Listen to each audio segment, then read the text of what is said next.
दोस्तों टेस्ट का हमारा स्टार्ट हो रहा है। तो देखो इसमें जो है हम सिलेक्ट करते हैं अपने मैथ के पार्ट को, जिसमें हम सिर्फ क्या करेंगे, मैथ के क्वेश्चनों को। तो देखो पहले क्वेश्चन क्या बोला है कि दो संख्याएं 2:3 के अनुपात में हैं, उनके लघुत्तम समापवर्त है और महत्तम समापवर्त है का गुणनफल 7350 है, तो दोनों संख्याओं के बीच का अंतर ज्ञात करो। तो दोस्तों इसमें आप क्या करोगे, देखो आपको दो संख्याएं दे रखी हैं, एक दे रखी है 2 और दूसरी दे रखी है 3, ठीक है। तो दोस्तों अगर आप यहाँ पर दोनों में x जोड़ दो कि 2x और ये 3x, तो इनका HCF क्या होगा, तो HCF दोस्तों क्या हो जाएगा, इनका HCF हो जाएगा जो इन दोनों में कॉमन है, क्या है x। लेकिन एलसीएम वहीं आप देखोगे तो एलसीएम क्या होगा, इन दोनों में जो कॉमन है और इंटू जो कॉमन नहीं है, ठीक है। तो x इंटू क्या होगा, 2 इंटू 3, यानी कितना हो जाएगा 6x। और दोस्तों आपको जो दे रखा है 7350, वो क्या दे रखा है, एलसीएम इंटू HCF का गुणनफल। तो सिंपली आप क्या करोगे, x का गुना 6x में करोगे और बराबर क्या रखोगे 7350 को। तो यहाँ से सबसे पहले दोस्तों आप फाइंड करोगे x का मान क्या होगा। तो देखो मैंने क्या किया, इस 6 को ले गया मैं बट्टे में, तो यहाँ का बचा आपका x² बराबर 7350 बटे में 6। तो जब 6 का भाग आप दोगे तो एक कितना कटेगा, 12 छिक्के 72, बचा 1 6 दूनी 12, बचा कितना 3 छप्पन 30, यानी कि 1225। अब 1225 जो होता है दोस्तों, ये किसका यूनिट का होता है, ये होता है आपका 35 का। तो x का मान कितना आएगा, 35 आएगा। क्वेश्चन में आपसे पूछा है कि इनके बीच का अंतर क्या होगा, जो संख्या है, मान के चलिए संख्या हमारी पहली a है, दूसरी b है। तो क्या करोगे, b माइनस ए बराबर क्या होगा कि 3x माइनस के 2x, यानी कि x का मान आपको निकालना है। तो x का मान ही क्या आपका 35 है, तो आपका आंसर क्या होगा 35, जो कि करेक्ट आंसर है। तुम्हारा ऑप्शन क्या है, ऑप्शन है दोस्तों हमारा डी। तो नेक्स्ट अगले क्वेश्चन की ओर देखते हैं। तो देखो अगला क्वेश्चन दोस्तों आपको दे रखा है, जिसमें देखो क्या दे रखा है आपको, इसमें बोला कि निम्नलिखित व्यंजक को सरल कीजिए, ठीक है। तो इसे आप क्या करोगे, सरल करोगे। तो देखो इसे दोस्तों हम क्या करते हैं, सरल करते हैं। तो देखो सरल में क्या बोला है, 2 डिवाइड बाई कोष्टक 2 प्लस के 2 डिवाइड बाई कोष्टक 2 प्लस 2, ठीक है। और उसके बाद में क्या देखा, देखो डिवाइड, और देखो कोष्टक 2 प्लस के 2 डिवाइड बाई 3, डिवाइड बाई 3। उसके बाद में दोस्तों आपको एक कोष्टक लगा रखे हैं, ठीक है। तो इसे क्या करेंगे दोस्तों, इसे सॉल्व करेंगे। तो देखो सबसे पहले दोस्तों कि सॉल्व क्या करना होता है, कुछ जो सबसे भीतर की संख्या होती है कोष्टक की, सबसे छोटा कोष्टक उसकी संख्याओं को सॉल्व करती है। तो देखो सबसे छोटा कोष्टक क्या हमारा ये है।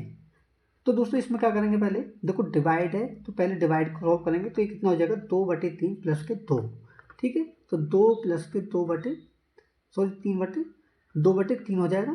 तो जब इसे सॉल्व करोगे तो उसके बाद में इसे सॉल्व करना होगा आपका डिवाइड 2 प्लस के 2, ठीक है। बाकी के पोर्शन को मैं क्या लिखता हूँ, यही के हैं, ठीक। तो मैंने कहाँ तक कर लिया, यहाँ तक उतार लिया। और देखो आगे मैं सॉल्व करता हूँ दोस्तों, क्या आएगा, देखो 3 दूनी 6 और 2 कितना हो जाएगा 8/3। तो यहाँ कितना होगा 2 प्लस के 2 डिवाइड बाई कितना हो जाएगा 8/3। अगर मैं इसे गुणा में चेंज कर दूँ तो इसे क्या कर देंगे 3/8, ठीक है। यहाँ कितना होगा, 2 से भाग करा 8 में, तो कटा 4 बार, ठीक है। कितने बार कटा 4 बार। तो यहाँ कितना बचा 4 दूनी 8 होती 11/4, ठीक है। यहाँ कितना बचा आपका 4 दूनी 8 होती 11/4, लेकिन हमने कहाँ तक उतारा था, यहाँ तक। तो अब क्या लगाओ, डिवाइड बाई 2 प्लस के 2, ठीक है, कोष्टक 1, यहाँ डिवाइड बाई 2। और देखो इसके बाद दोस्तों जब सॉल्व करोगे तो देखो क्या आएगा हमारा, सॉल्व करेंगे तो क्या होगा हमारा, देखो 2 डिवाइड बाई, ठीक, 2 प्लस के, इसे अगर गुणा में चेंज करूँ तो क्या हो जाएगा 2 इंटू 4/11, ठीक। अब इसे सॉल्व करोगे तो देखो कितना हो जाएगा 2 चौके 8 बटे में 11। तो मैंने इसे संगी सॉल्व किया, 11 दूनी 22 और 8 कितने हो गए 30/11, कितना 30/11। तो दोस्तों जब आप इसे गुना में चेंज करोगे इस डिवाइड को, तो क्या हो जाएगा, ये हो जाएगा आपका 2 इंटू 11/30। तो जब 30 में भाग 2 का दोगे तो कितने बार कटेगा 15 बार। तो आपका आंसर क्या आएगा 11/15 है, जो कि क्या करेक्ट आंसर है। अगले क्वेश्चन में देखो क्या बोला है, तो हमारा ऑप्शन दोस्तों क्या है सी, इसका क्या करेक्ट आंसर है। तो देखो अगले में देखते हैं हम, अगला क्वेश्चन है दोस्तों, देखो पहले मैं पेज चेंज करता हूँ। तो देखो तीसरा क्वेश्चन है दोस्तों आपका, जिसमें आपको बोला है कि यदि एक आदमी एक कार्य को 10 दिनों में पूरा करता है और उसी कार्य को एक महिला महिला द्वारा 8 दिनों में पूरा किया जाता है, यदि वे एक साथ मिलकर कार्य करें तो यह कार्य कितने दिनों में पूरा हो जाएगा। यानी कि दोस्तों एक मेल उसे कितने दिन में करता है, वो करता है 10 दिनों में। वहीं एक फीमेल यानी कि महिला जो है कितने दिन में, 8 दिन में करती है। तो पहले दोस्तों हम ये देखेंगे कि टोटल कार्य वो कितने दिन में कर रहे हैं, यानी कि टोटल वर्क कितना है। तो इनका एलसीएम क्या होगा, वो होगा 40। और दोस्तों यहाँ से हम निकालेंगे इनकी क्षमता क्या है। तो देखो मेल की क्षमता कितना है कि 10 का भाग 40 में 4 बार, 8 का भाग 40 में 5 बार।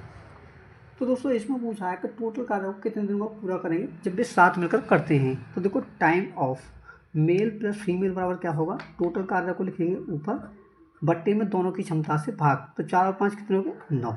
ठीक है, तो दोस्तों आपका आंसर भी क्या होगा, 40/9 दिन ही होगा, जो कि क्या होगा, करेक्ट आंसर होगा।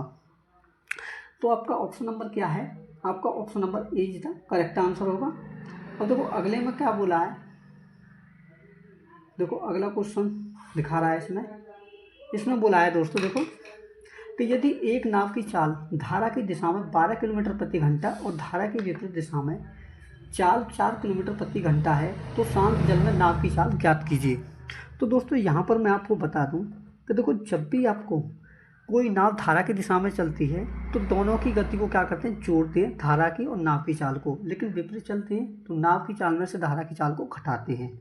ठीक है, मान के चलिए नाव की चाल ए है और धारा की बी है, तो जब दिशा में चलते हैं तो कितनी स्पीड है, धारा की दिशा में 12 किलोमीटर प्रति घंटा, लेकिन विपरीत दिशा में तो ए माइनस वी कितनी है, 4 किलोमीटर प्रति घंटा।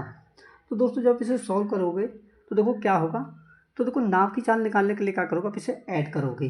तो देखो ऐड करोगे तो बी से हमारा पी खत्म, तो यहाँ का बचेगा 2a बराबर 12 और 4 16, और 16 में भाग जब 2 का दोगे तो कितनी बार कटेगा, a बराबर 8। ठीक है, तो नाव की चाल कितनी है, 8 किलोमीटर प्रति घंटा होगी, जो कि करेक्ट आंसर है। अब देखो आपका ऑप्शन नंबर क्या है, option number D is the correct answer. तो देखो अगला क्वेश्चन दोस्तों क्या देखा है, अब देखो अगला दोस्तों आपका अनुपात के ऊपर है। ठीक है, तो देखो अनुपात में क्या बोला है दोस्तों कि यदि a अनुपात b बराबर 4:5 और b अनुपात c बराबर 3:10 है तो a अनुपात c ज्ञात कीजिए।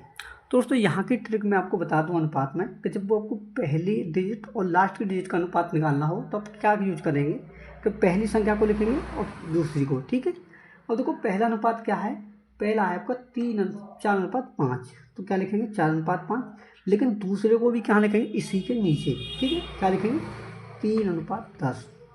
सिंपली आप क्या करोगे, इनका आपस में गुना, 4 का 3 में, 4 3 12 और 5 50। अब दोस्तों इनका अनुपात निकालने के लिए और क्या करोगे, 2 से भाग इधर और 2 से भाग इधर, तो 2 छक्के 12 और 2 से 50 काटेंगे तो 25 बार। यही क्या है, इस क्वेश्चन का आंसर है। तो आपका ऑप्शन क्या होगा, D is the right answer. तो देखो अगले में देखते हैं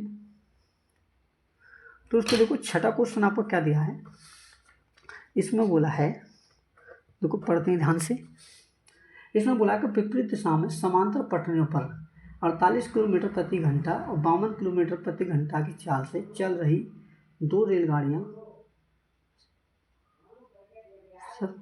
27 सेकंड में एक दूसरे को पार करती हैं। यदि एक रेलगाड़ी, तो दोस्तों इस क्वेश्चन में आपको क्या निकालना है कि दूसरी ट्रेन की जो रेलगाड़ी है उसकी लंबाई क्या होगी। तो दोस्तों इसके लिए आप क्या करोगे कि रिलेटिव स्पीड बराबर टोटल डिस्टेंस बटे टोटल टाइम का आप फॉर्मूला लगाओगे। तो देखो टोटल स्पीड कैसे लगाओगे दोस्तों, कि जब भी 2 ट्रेनें एक दूसरे की विपरीत दिशा में चलती हैं तो दोनों की स्पीड को क्या करते हैं, हम ऐड करते हैं। तो पहली ट्रेन की स्पीड क्या आपकी 48 है और दूसरी की क्या है 52 है, तो दोनों को ऐड किया। और दोस्तों ये स्पीड क्या है आपकी किलोमीटर प्रति घंटा में, तो इन्हें बदलेंगे हम किस में, मीटर प्रति सेकंड में। तो उसके लिए आप क्या करोगे, 5/18 से इसमें गुना। ठीक है, बराबर में क्या करोगे दोस्तों, बराबर में आपको करना होगा कि जो टोटल डिस्टेंस है को, तो आपको क्या दे रखा है कि पहली ट्रेन की लंबाई 350 मीटर है। ठीक है, और दूसरी की आपको निकालनी है, तो मान के चलो दूसरी की लंबाई हमारी x है। ठीक है, समय कितना लग रहा है, समय लग रहा है आपको दोस्तों 27 सेकंड। तो जब इसे सॉल्व करोगे तो देखो क्या होगा, 9 दूनी 18, 9 3 27। तो यहाँ कितना होगा दोस्तों, जब 48 में 52 ऐड करोगे तो क्या हो जाएगा 100। ठीक है, और 100 का गुना 5 में करेंगे तो कितना हो जाएगा 500। ठीक, कितना 500 और बटे में 2, और यहाँ क्या बचेगा आपका 350 प्लस के x बटे में 3। सिंपली आप क्या करोगे, इनका कैंची का गुना। ठीक है। या फिर देखो 2 का भाग पहले इसमें करेंगे 500 में, तो कटेगा 250 बार, और 250 को गुना 3 में करेंगे तो कितना हो जाएगा 750। 750 बराबर 350 प्लस के एक्स। और सिंपली क्या करना है, एक्स को यहीं रखना है, 350 को ले जाओगे आप लेफ्ट साइड, जब लेफ्ट साइड ले जाओगे तो 350 क्या हो जाएगा माइनस का, तो जब 750 में से माइनस के 350 को हटाओगे दोस्तों, तो एक्स का मान क्या आएगा 400, यानी कि दूसरी ट्रेन की लंबाई क्या होगी 400 मीटर होगी, जो कि इसको